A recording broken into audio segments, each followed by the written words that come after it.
তুমি কি জানো, ক্ষমা একটি হৃদয়কে সম্পূর্ণ বদলে দিতে পারে?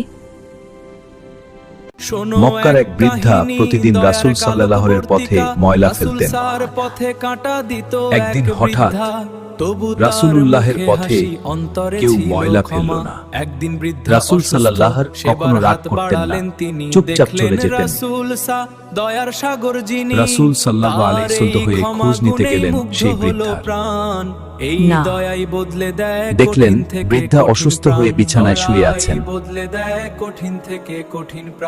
রাসূল সাল্লাল্লাহু বৃদ্ধার জন্য দোয়া করলেন, তার সেবা করলেন। এসো, এই বৃদ্ধারও তোমার সেবা করি। রাসূল সাল্লাল্লাহির পথে ময়লা ফেলার কথা চিন্তা করে বৃদ্ধার চোখে পানি চলে এলো। রাসূল সাল্লাল্লাহুর এমন ক্ষমা আর দয়া দেখে বৃদ্ধার হৃদয় বদলে গেল। এটাই ইসলাম, এটাই মহান চরিত্র। আরো ইসলামিক গল্প পেতে ফলো করুন। ইমোশনাল ও এআই ভিডিও মিস করতে না চাইলে এখনই ফলো দিন। প্রতিদিন নতুন ইমোশনাল ও মোটিভেশনাল ভিডিও পেতে এখনই সাবস্ক্রাইব করুন।